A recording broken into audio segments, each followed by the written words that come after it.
Try this at home.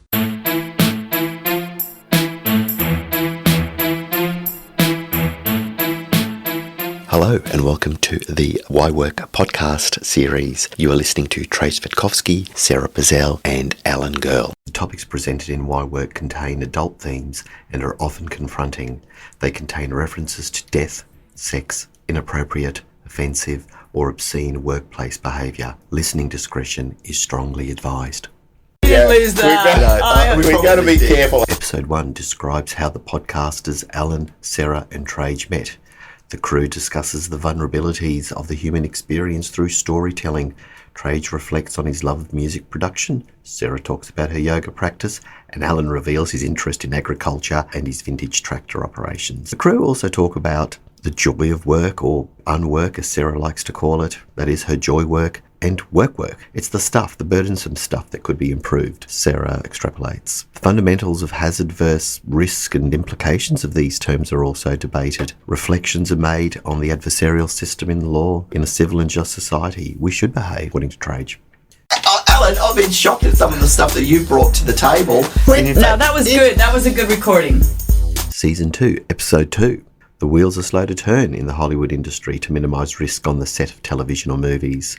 Harrison Ford is injured on a Star Wars set in the Millennium Falcon. Alec Baldwin was involved in a non-set fatality. And there are material challenges with credible failures in work that is designed to be thrilling and exciting. Well, generally fun. Movie making may not seem to be volatile, uncertain, complex or ambiguous like mining or oil or gas, but nevertheless things do go awry, albeit in a casual, more relaxed, well, inverted commas, more relaxed work environment. But we also devote this episode to transportation of gas in your car for a weekend barbecue. Enough is enough is a new movement. That's another issue we traverse. What does Trajce mean by she just smiled and gave me a Vegemite sandwich? Well, you better listen in and find out.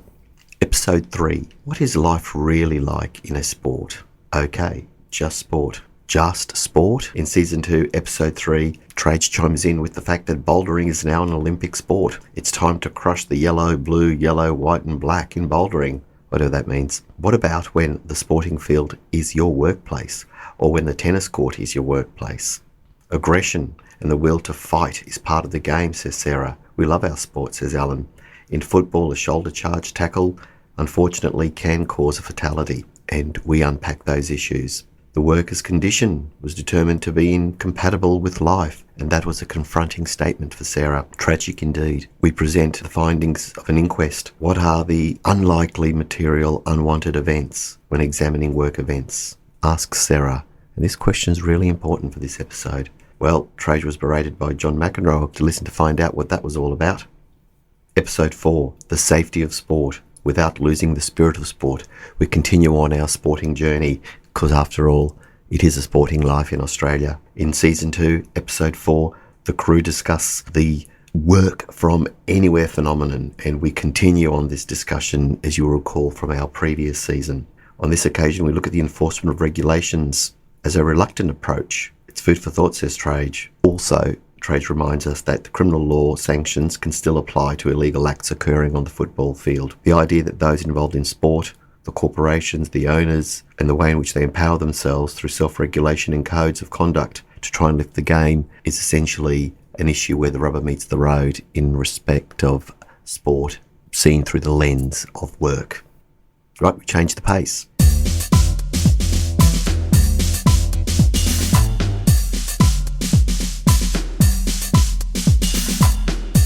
In team what situation would you say the other expression? Stars. I'm just trying to think a situation where you would say the other expression. People do, though. Not Sarah Bazell, but people do. Right, we change the pace. In Episode 5, it's cougar time now. Episode 5 of Season 2 is a curious one. Alan enunciates cougar in his dulcet honeyed tones, and Trajce is perplexed about whether or not Bob Geldof said silicon chip inside her head or elsewhere. In any event, after that brief exploration of what on earth is Cougar Town, we descend into manual task risk management practices in all kinds of workplaces. If you reduce the exertion of a task, she says, You not only reduce risk ratings for physical injury, but you also make the task more accessible to women and elder workers. When we design for diversity, we can enact our inclusivity, opines Sarah. Dare I say it? It is quite emancipatory, enabling workers to have a buy-in, to have ownership, exclaims Trajce, and just not feeling like a docile body that punches in and punches out and gets paid for their labour power is something that indeed excites Trajce. Sarah concludes in this episode by always saying, I always ask, can workers become architects of their superior work design? The design process is important, not just the outcomes. Listen into that episode. In episode 6, Mi casa es su casa, Season 2, Episode 6, how are you going to risk assess the work of a sex worker? Sometimes the legal structure is too good for its own good, according to Alan. You better listen in to find out what that means.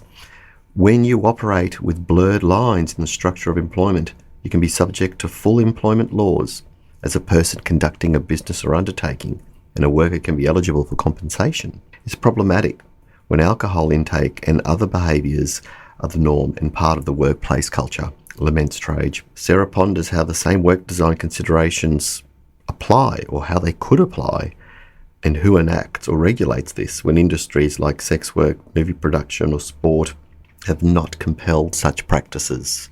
It's these non-traditional boundaries we explore in this episode.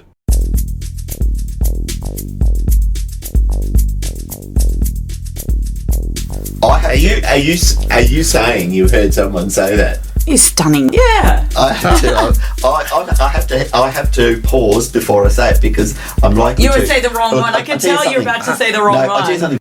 Episode 7, Twin Share Double Trouble.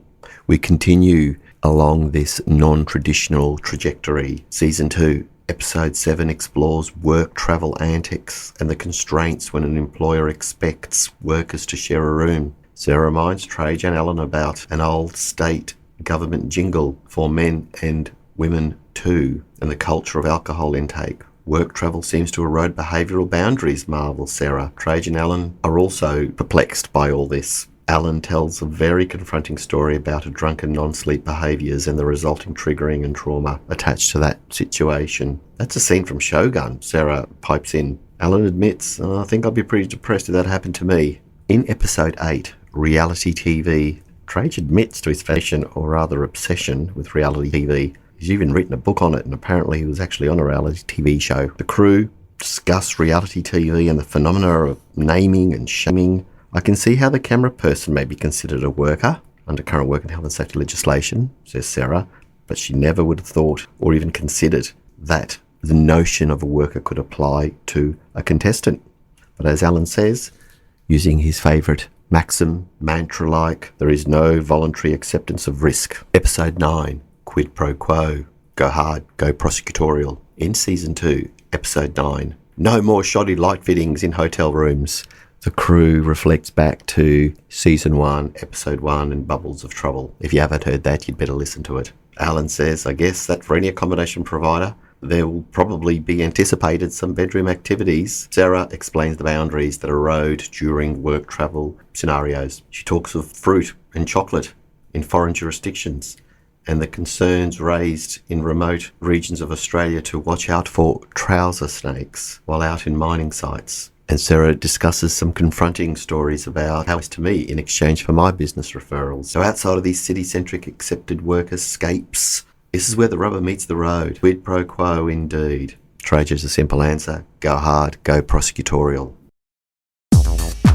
He's quite a nervous guy. He's the type of guy who will calculate whether or not to ring his mum or pay for a postage stamp or whether to drive back home or sleep at uni and calculate the cost of that is nervous. Okay. So, but he's a great guy. Anyway, he's not so much like that anymore. He's got 4 kids. They've calmed him right down. But anyway. Name and shame. Where is the filter? Season 2, Episode 10. The Matryoshka doll, as Trajce often likes to refer to, just keeps on opening. This episode explores the ugly realities of a yoga guru fat shamer, the exposures when people subject themselves to reality TV, and the blurred lines when it comes to acceptable boundaries. Don't push the envelope. Don't say it, warns Trajce. If you say the regretful words, you can't wind it back, acknowledges Alan. Just apologise. This episode talks about cases around language in non-traditional workplaces as well. Episode 11, what do hip-hop and Ninja Warrior have in common? Season 2, Episode 11, what is the appetite for human factors and safety management in movie making and on reality TV shows? The Why Work crew explores the idea of a workplace responsibility. Is the onus on a person when something goes wrong, as Trajce agitates, or is it a system of work that requires analysis, as Sarah postulates and Alan suggests that he'd use in defence? This is quite a lively session. The crew explore the web of responsibility when a sawn-off shotgun is chosen for use among a suite of armament on the filming of a music clip, and its use leads to a fatality. Indeed, this episode contains some very strong positions and, dare I say, juxtapositions. Episode 12, Space-O-Rama. Season 2, Episode 12, Worker Health and Wellbeing on the Moon and in Outer Space. Can you imagine that? Can you dream it? You can't escape the iron cage of health and well-being, Trajce tells us, like a lead balloon. Not a cage, but an opportunity, Sarah uplifts us. The podcast envisions Jamie from The Outlander in his kilt and how it might fly in outer space, while Barbarella makes her impressionable mark on the images of caring for our astronauts and those who pay big bucks to make the trip out of this world. Listen to this zany episode on OHS in space and get lost in space, or should I say get lost in the workspace with this episode. And he said it. Just saying. Anyway, so now tell me about the stars. You're about to say something. Are you recording? Yeah, I'm recording. What? You're away. Take us to the stars, Sarah. So I thought, but to me, I'm like, what else would you want to We're say? going to the new topic. Oh, new topic. Oh, hang on. Okay, all right. You know, on the... Episode 13, The Upstanding Citizen and the Curious Case of Salmon in the Pocket. Yes, you heard me correctly. Season 2, Episode 13. The episode is dedicated to our teaching community. The podcast crew acknowledges that generalised stress can lead to dissociation behaviours and odd, bizarre, curious events can arise, like it did in the story of the salmon stuffed in the teacher's pocket in a grocery store. Stress bubbles over in funny ways. Sarah discusses the God complex that might be needed to be successful in demanding roles, like the surgeons, top lawyers or professional athletes. But when does it shut off, asks Trajce. It needs to be shut off, agrees Alan.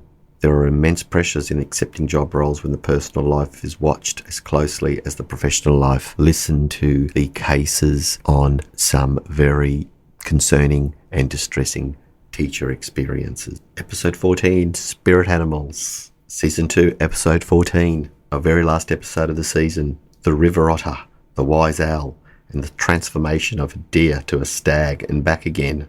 That's got to be Trajce, I reckon. Maybe it's Alan. You decide. When fuzzy science can be meaningful in terms of personality profiles, values, and our behaviours, why not have fun and reflect on who we are, how we are, and why, and how we've come to create this show?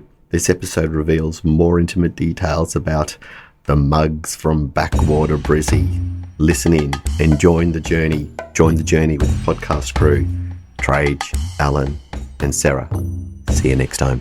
I'm going to say it wrong too. Topic. I can add to that a little reflection. Should we do that? Reflect. Okay. So, Trajce, on that issue of I'm going to add to this a little reflection here, and I'm not really proud to admit this, but